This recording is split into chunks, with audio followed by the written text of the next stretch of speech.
Burkina-Russie, la prédiction de TF1 Global se réalise dans les 24 heures. Le Burkina Faso est désormais un allié de la Russie. Publié le 6 novembre 2022 par Miadjonou, à TF1, avons expliqué à nos téléspectateurs que les États-Unis avaient décidé d'exclure le Burkina Faso de son accord commercial appelé Loi sur la croissance et le développement de l'Afrique, AGOA. La justification de l'administration Biden pour exclure la nation ouest-africaine est l'absence de progrès vers un régime démocratique et un manque de respect pour les libertés civiles. Le président américain écrit dans une lettre au Congrès américain: j'ai pris cette décision parce que j'ai déterminé que le gouvernement du Burkina Faso n'a pas établi ou fait des progrès continus vers l'établissement du respect de l'état de droit et du pluralisme politique. Récemment, la sous-secrétaire américaine aux affaires politiques, Victoria Nuland, a rencontré le chef de la junte militaire du Burkina Faso, Ibrahim Traoré, dans le cadre de sa visite de 4 jours dans la région du Sahel.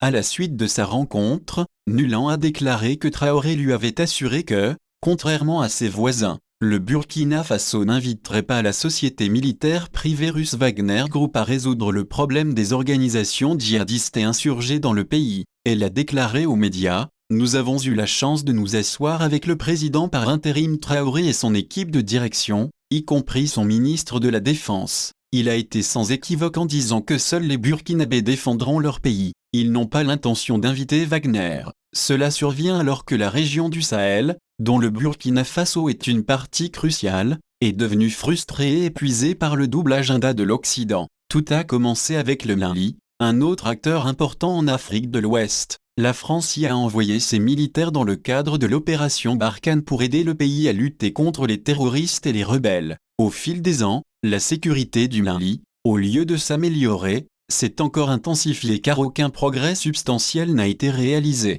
Le G5 Sahel, l'alliance militaire financée et soutenue par l'Occident et qui comprenait le Mali, le Niger, le Burkina Faso, le Tchad et la Mauritanie, a vu son membre clé le Mali le quitter. La sortie du Mali a eu une implication drastique sur l'avenir de l'Occident au Sahel, car elle a révélé les promesses superficielles et démasqué les véritables intentions des États-Unis et de l'Europe dans la région. Car il y avait des rapports alléguant que les Français et les groupes djihadistes avaient conspiré pour créer instabilité dans la région. Le G5 a été condamné par beaucoup pour ne pas avoir pu atteindre son objectif et être sous-financé. Le président du Niger l'a qualifié de groupe mort. Dans le sillage de sa libération de la domination de l'Occident, le Mali a demandé l'aide du groupe Wagner.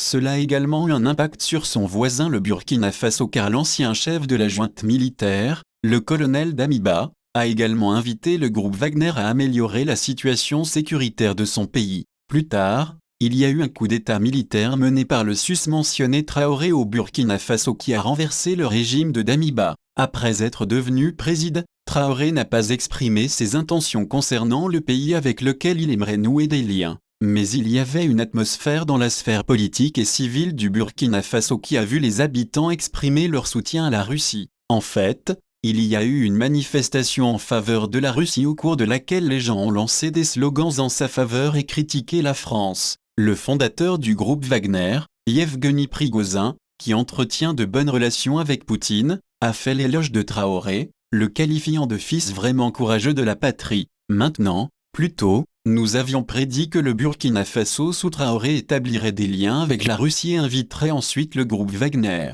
Il s'avère qu'il y a eu un développement. Traoré s'est rendu au Mali voisin, sa première visite à l'étranger. Il a tenu une réunion avec le chef de la junte au pouvoir au Mali, le colonel Assimi Goïta, sur la paix et la sécurité. Un responsable du Burkina Faso a déclaré que le principal sujet de discussion était la montée du terrorisme dans les deux pays et une stratégie pour le combattre. Le Mali sous Goïta a de bons liens avec la Russie. Il a invité Wagner sur son territoire et acheté du matériel militaire à la Russie. Il entretient également de bonnes relations avec le Burkina Faso. Nous avons également déclaré que Biden avait rompu les liens avec la nation ouest-africaine et exclu le Burkina Faso de l'AGOA parce qu'il était le accent aigu à l'encontre de sa parole et avait demandé l'aide de Wagner. Mais rien n'était encore officiel. Cependant, il s'avère que nous avions raison car le Premier ministre du Burkina Faso a déclaré que son pays envisagerait une relation plus forte avec la Russie. Avec cela, il devient officiel qu'après le Mali, Un autre pays africain poursuit un partenariat approfondi avec la Russie après avoir chassé l'Occident de son territoire. La prédiction de TF1 Global se réalise dans les 24 heures. Le Burkina Faso est désormais un allié de la Russie. Source, TF1 Global Afrique.